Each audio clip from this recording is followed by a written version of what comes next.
So I'm with Bill Lawrence here, executive producer of the great Ted Lasso show. Told Bill that I'm a big fan and that all of my leadership students and clients are also watching the show. So Bill, thank you for being with me on this interview. My first question is, as a producer in Hollywood, how did you end up on the Ted Lasso show? You've done other really shows people know, like Spin City and Cougar Town, but how'd you end up doing this project?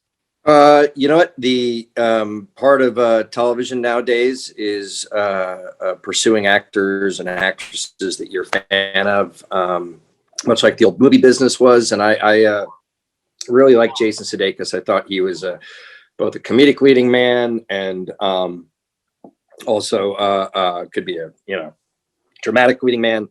And I approached him about doing a different show, and he was a Scrubs fan. He didn't want to do my show, which is okay. I rolled with it. And what he liked about Scrubs, he mentioned, was it was one of those shows for him that mixed kind of comedy with real elements of emotional depth and pathos. And he wanted to turn this character, Ted Lasso, that he had done as these kind of film promotional videos into a show like that. When I saw those, every comedy writer, just so you know, Todd, had seen those videos because they're very funny and they're promoting Premier League.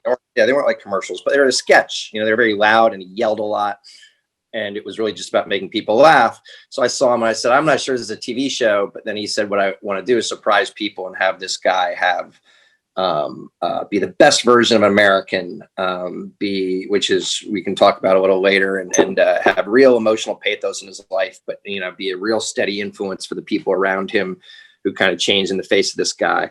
And I just became really excited about it. So, we dove in on Jason's project together about 3 years ago. And the hardest thing about it, Todd, was making people understand. Hollywood's very weird. If you have something they can watch, like a commercial, it helps you sell it, but it's almost impossible to convince people that it'll be anything different than that. So they were watching it and going, well, yeah, that'll be funny, but it's not really going to be about anything. Like, wow, we're not doing that. That's just a guy.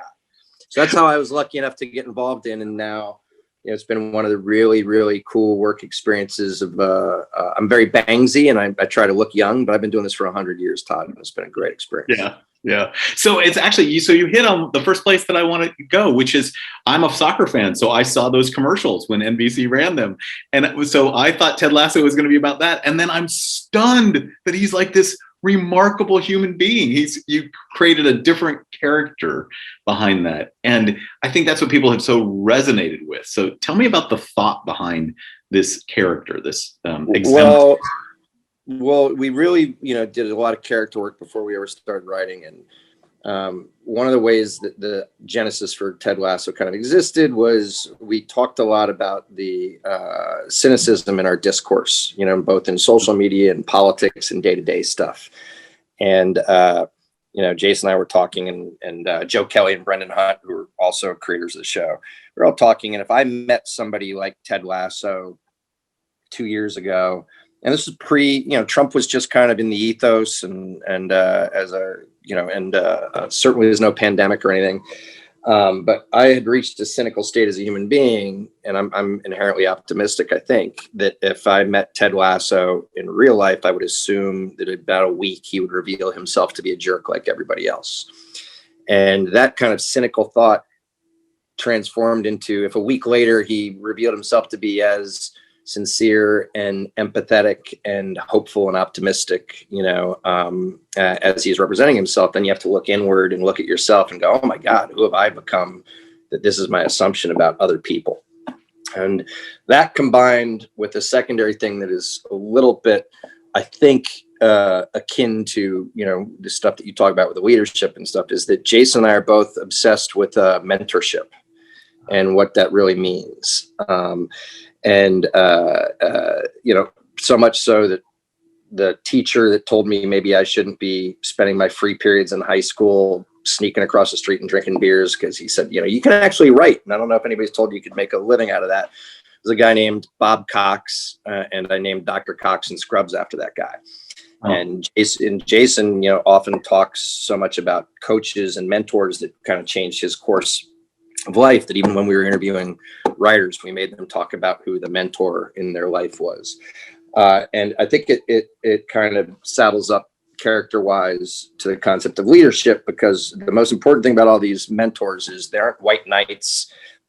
They don't grab you like a mother dog by the scruff of your neck and force you, to go any direction. They basically show you, hey, there's a path this way that you might find more rewarding, and then you take it or don't take it on your own. And that's the game. And so that's the character talk that we did early on.